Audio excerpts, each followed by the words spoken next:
Assalamualaikum warahmatullahi wabarakatuh. Selamat pagi, salam sejahtera untuk kita semua. Selamat datang anak-anak di SMP Negeri 40 Palembang. Semoga selalu dalam keadaan sehat. Anak-anakku sekalian, perkenalkan nama Ibu Meli Damayanti, SPD MPD. Hari ini materi MPLS kita tentang arti dan makna wawasan Wiyata Mandala.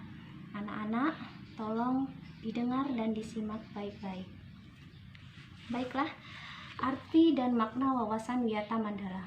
Wawasan adalah suatu pandangan atau sikap yang mendalam terhadap suatu hakikat. Wiyata adalah pendidikan. Mandala adalah tempat atau lingkungan.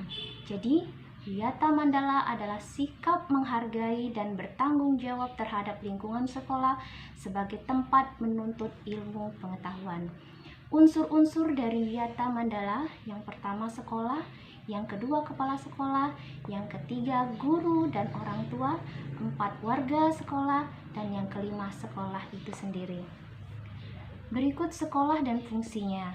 Sekolah merupakan tempat penyelenggaraan proses belajar mengajar, menanamkan dan mengembangkan berbagai nilai, ilmu pengetahuan teknologi, dan keterampilan. Sekolah merupakan lembaga pendidikan formal, tempat berlangsungnya proses belajar mengajar untuk membina dan mengembangkan ilmu pengetahuan teknologi, pandangan hidup atau kepribadian, hubungan antara manusia dengan lingkungan, dan kemampuan untuk berkarya. Dan fungsi sekolah itu sendiri adalah sebagai tempat masyarakat belajar karena di dalamnya terdapat aturan dan tata tertib. Untuk pengelola pendidikan siswa dalam proses belajar mengajar untuk mencapai tujuan pendidikan yang telah ditetapkan dalam suasana yang dinamis. Ciri-ciri sekolah sebagai masyarakat belajar: pertama, guru dan siswa, maka akan timbulnya proses belajar mengajar yang tertib. Kedua, tercapainya masyarakat yang sadar, mau belajar dan bekerja keras. Yang ketiga, terbentuknya manusia Indonesia seutuhnya. Prinsip sekolah. Sekolah sebagai Wiyata Mandala selain harus mampu untuk masyarakat sekitarnya, juga harus mencegah masuknya faham, sikap, dan perbuatan yang secara sadar atau tidak dapat menimbulkan pertentangan antara sesama karena perbedaan suku, agama, asal-usul, tingkat sosial ekonomi, serta perbedaan paham politik. Sekolah tidak boleh hidup menyendiri, melepaskan diri dari tantangan sosial budaya dalam masyarakat tempat sekolah itu berada. Sekolah juga menjadi suri tauladan bagi kehidupan masyarakat, serta mampu mencegah masuknya sikap dan perbuatan yang akan menimbulkan pertentangan. Untuk itu, sekolah memiliki prinsip-prinsip sebagai berikut. Sekolah sebagai wadah atau lembaga yang memberikan bekal hidup. Sekolah sebagai institusi tempat peserta didik belajar di bawah bimbingan pendidik. Sekolah sebagai lembaga dengan pelayanan yang adil. Sekolah sebagai lembaga pengembangan bakat dan minat siswa. Sekolah sebagai lembaga pembinaan potensi di luar intelijensi. Sekolah harus memberikan perhatian serius untuk mengembangkan kemampuan emosional dan sosial. Sekolah sebagai wadah pengembangan sikap dan watak.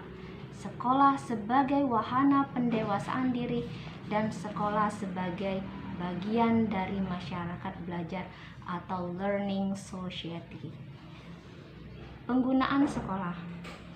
Sekolah sebagai lembaga pendidikan yang diperuntukkan sebagai tempat proses belajar mengajar tidak diperbolehkan dijadikan sebagai tempat ajang promosi. Sekolah merupakan lingkungan yang bebas rokok bagi semua pihak.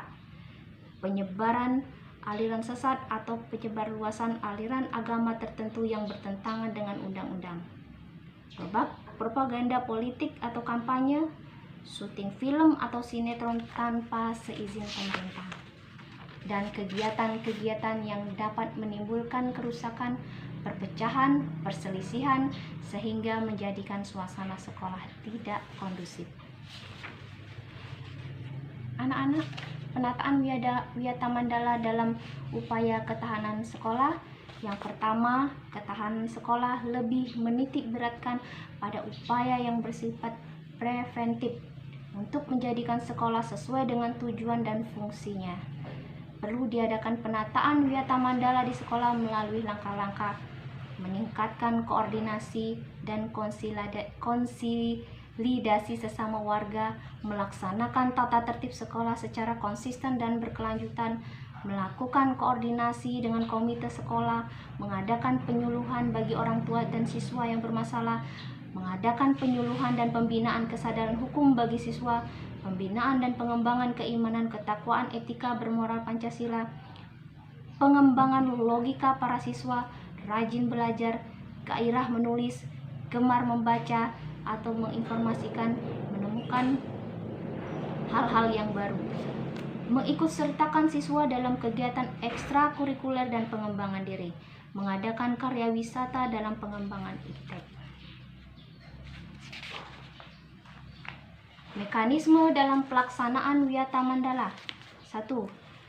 Tahap preventif, upaya untuk meniadakan peluang-peluang yang dapat memungkinkan terjadinya kasus-kasus negatif di sekolah melalui antara lain 1. Memelihara sekolah, menciptakan suasana yang harmonis antara pihak pendidik, staf dan siswa serta penduduk di sekitar sekolah, membentuk jaring-jaring pengawas atau kontrol dan razia terhadap kegiatan siswa di lingkungan sekolah, menghilangkan bentuk-bentuk perpeloncoan pada saat MOS, meminimalisir keterlibatan kelompok maupun perorangan dalam kegiatan sekolah, mengisi jam-jam sekolah dengan pelajaran atau kegiatan ekstra lainnya, serta meningkatkan kegiatan ekstrakurikuler pada masa awal atau akhir semester dan masa libur sekolah. Yang kedua, tahap reprensif, upaya untuk menindak siswa yang telah melanggar peraturan dan tata tertib sekolah. Upaya represif seperti mendamaikan para pihak yang terlibat perselisihan berikut orang tua atau pendidik pembinanya, membatasi areal tempat terjadinya aksi, menetralisir isu-isu yang berkembang dan mencegah timbulnya isu-isu baru, berkoordinasi dengan pihak keamanan, mengungkap lebih lanjut keterlibatan pihak sekolah atas kasus yang timbul dan menyelesaikan secara hukum, mengikut sertakan para ahli untuk mengadakan bimbingan dan penyuluhan, dan memberikan sanksi setiap tata tertib yang berlaku. Demikian materi kita pada hari ini.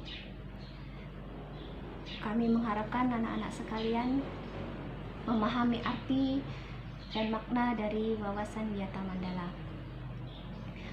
Tetap semangat, jaga selalu kesehatan, dan selalu berdoa semoga pandemi ini segera berakhir, sehingga kita bisa bertatap muka kembali seperti biasanya. Ibu akhiri, wassalamualaikum warahmatullahi wabarakatuh.